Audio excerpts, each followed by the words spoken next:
Hello मेरी YouTube family, कैसे हो आप सब। उम्मीद करती हूँ सब ठीक ही होंगे।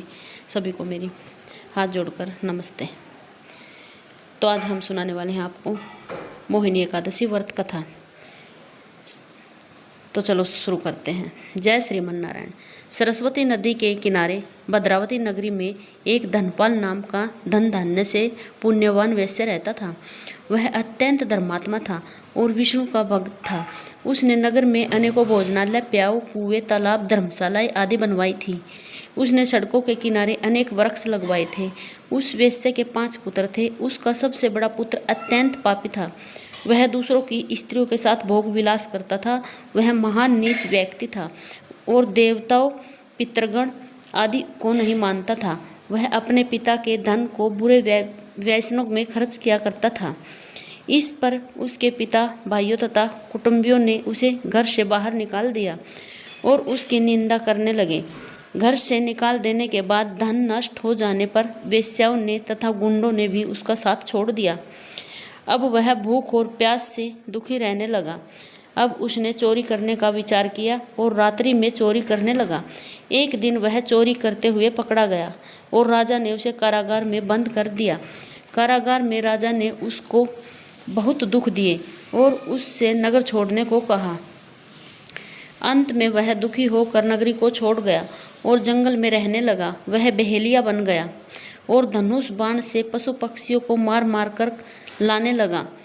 एक दिन वह पापी भूख और प्यास से व्याकुल हो खाने की खोज में निकल पड़ा और कौटिन्य ऋषि के आश्रम पर जा पहुंचा। उस समय वैशाख का महीना था। कौटिन्य ऋषि गंगा स्नान करने आए थे। उनके भीगे वस्त्रों के छींटे मात्र से इस पापी को कुछ सुबुद्धि प्राप्त हुई। वह पापी मुनि के पास जाकर हाथ जोड़कर उनसे कहने लगा, हे मुनि, मैंने अपने जीवन में बहुत से पाप किए हैं। आप उन पापों से छूटने का कोई साधारण और बिना धन का उपाय बतलाइए। तब ऋषि बोले कि तू ध्यान देकर सुन। तू वैशाख माह के शुक्ल पक्ष की एकादशी का व्रत कर। इस एकादशी का नाम मोहिनी है। इसका व्रत करने से तेरे समस्त पाप नष्ट हो जाएंगे। मुनि के वचनों को सुनकर वह बहुत खुश हुआ और मुनि की बतलाई हुई विधि के अनुसार उसने मोहिनी एकादशी का व्रत किया। हे राम जी, उस व्रत के प्रभाव से उसके सभी पाप नष्ट हो गए और अंत में गरुड़ पर चढ़कर विष्णु लोक को गया। इस व्रत से मोह आदि भी नष्ट हो जाते हैं। इसके महात्म्य के श्रवण व पठन से एक सहस्त्र गोदान के बराबर पुण्य मिलता है।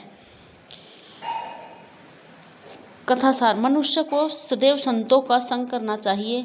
संतों की संगत से प्राणी को न केवल सद्बुद्धि प्राप्त होती है बल्कि उसके जीवन का उद्धार हो जाता है। पापियों की संगत प्राणी को नरक में ले जाती है। ऐसे दुष्ट व पापी संकट पड़ने पर साथ छोड़ देते हैं और तब व्यक्ति स्वयं को नितांत अकेला पाता है। मोहिनी एकादशी का व्रत करने से सभी पाप नष्ट होते हैं, जीवन में सुख शांति आती है और भगवान विष्णु की विशेष कृपा होती है। राम राम।